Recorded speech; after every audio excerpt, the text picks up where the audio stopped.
Hey everybody, it's Wallguy, and as you know, I'm playing the Medal of Honor Warfighter Beta on Xbox. Can you believe that? That is weird. I am as stringent of a PC guy as you can imagine when it comes to playing online FPS, but this was the only way to play the beta, so I'm here playing it on Xbox, way out of my element, sucking really bad because your grandpa's probably more experienced and better than me at Xbox, but, you know, here I am. And today I actually got some good gameplay for you. When I got this gameplay the other day, I probably had about 6 hours put into the beta, so I've had time to learn the controls a little better, improve a bit, and I am getting more comfortable even though I'm still, you know, I still need to improve quite a bit to be where I need to be to play the game properly. But I've been able to progress fast and learn quickly because I've been playing a lot with my friend A&B for Life 91, who you might know. He's a great Medal of Honor commentator as well, and he's much better than me at console. Of course, he's out of his element here too. He's normally a PS3 guy, but at least he's used to playing with the console controller and has a couple thumbsticks to play with. Wink wink. If you haven't checked out A&B for Life 91's channel on YouTube, please check it out. I will leave a link in the description. He plays Medal of Honor 2010, Battlefield 3, some Call of Duty of various varieties, and some other random games here and there. And you know what? He's pretty damn good at all of them. He's a great all-around player, and he's a guy who is fun, and you can tell he loves his games, and I think that's important in a commentator. It makes it fun to watch when you can tell that they're having fun playing it. He actually uploaded his half of this game the other day, so if you want to see it from his point of view, it's probably more entertaining because he does much better than me. But yeah, if you want to see the other end, go check that out. I will link that into the description, as I said. Alright, that's enough about that awesome guy. Let's get back to this awesome guy, this Wallguy. Yeah, I've progressed quite a bit so far in this. I think I get at the objectives a lot more than most people. A lot of people have better KDRs, but you know, they're protecting themselves and they don't get at those objectives very often. So I get a good mix of grabbing the objectives, and I'm starting to break even or sometimes be positive a lot more frequently now. I'd say I've progressed from absolutely stinky and terrible to, you know, something maybe almost average or thereabouts. So that's a pretty good improvement. Since both A&B and myself like to get after it as objective-oriented players, we make a great fire team here, as you see, and we're almost always first fire team when we play together. Look at this, I got 3 guys to shoot at. That's pretty cool. All lined up. I think I only get about 2 of them. I'm going to toss this nade down there and finish them off before they get to shoot at A&B. And I unlocked a dragon fire there that I'm going to use on people in a second. Can't wait to drop that. That's basically the equivalent of an artillery strike from Medal of Honor 2010. Covers a pretty wide range, and you can usually get some kills with it if you place it in the right place.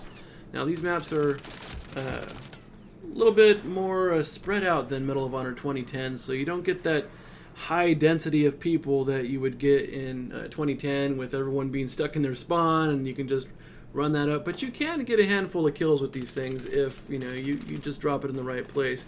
I'm in trouble right there, but I get that guy and somebody else cover me. It was probably A&B, thankfully saving my life. And look at that, refill my life off him. That's the buddy system right there. If you stay close together like we do, you can keep healing yourself, refilling ammo and such, and often save each other's lives, or at least get revenge if they die and you need to clean up for them. I've had a lot of people asking me so far, what do I think of Warfighter so far? I'm about to drop this artillery or dragon fire, but that didn't look like the right place, so I decided to take it over here. And I see an enemy, so I'm going to run up here on the hill, peek over the overpass, and drop this. And run out of the way. Not sure if you can kill yourself. You probably can from the support actions. But I back up far enough. Whoa, look at all that. That is making it hard to see. But I get some kills off of that. And I get the level 3 score chain, which is the Warthog. And the only one above that is the Apache. So that's pretty good. I actually get 2 A-10 Warthogs in this game. That's the strafing run from Medal of Honor 2010. And it's pretty damn cool, I gotta say. Yeah, my impressions of Warfighter so far. I love it, basically. It's a whole ton of fun. And you gotta imagine that since I'm way out of my element and I've got to sit here and suck at a game when I know if I was on PC I would be kicking a lot more ass.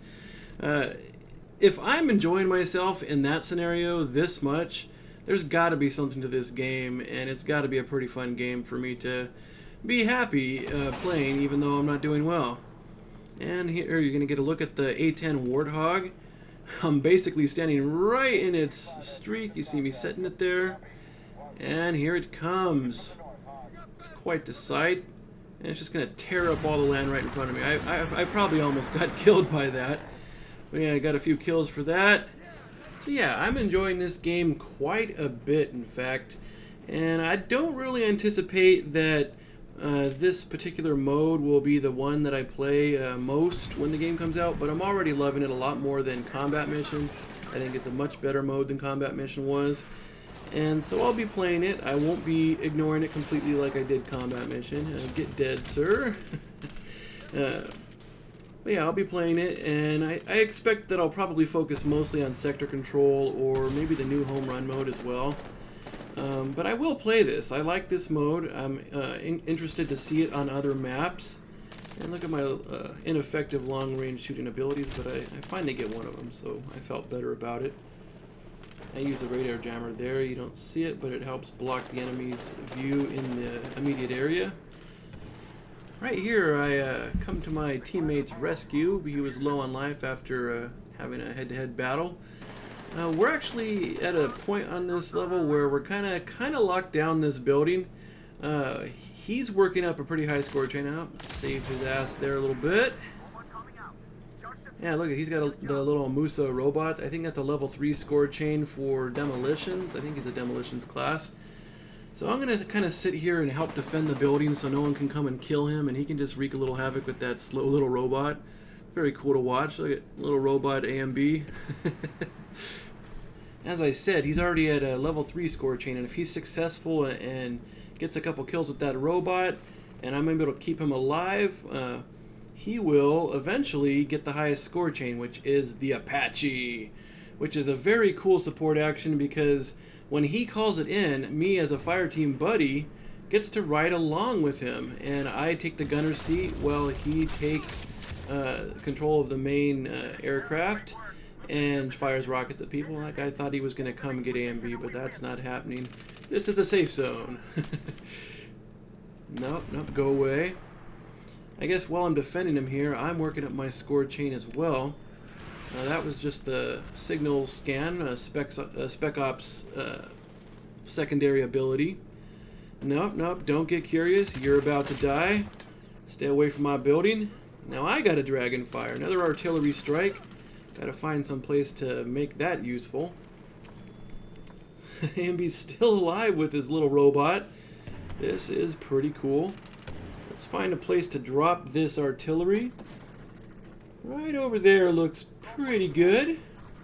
I think we've got a lot of enemies trying to enter that direction.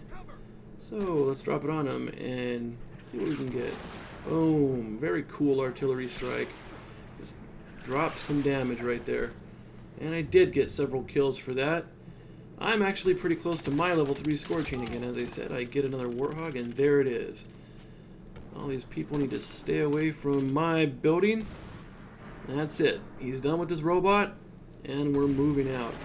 What are we going to do soon? Well, you might guess. The Apache is coming soon.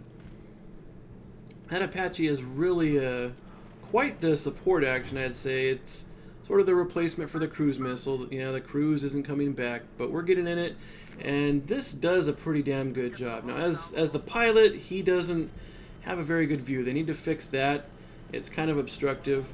A lot of people right now think that the secondary seat is a lot more advantageous than the first pilot seat, and that shouldn't be. Not if you're the guy that calls in the support action, you should get to do the better thing, or at least choose.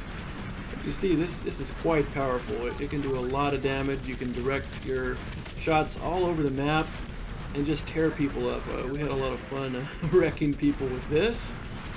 Super powerful guns. These guys just, they don't have a chance. There's nowhere to run. They better be on the other side of the map, if they're lucky, because this is hell raining down on them.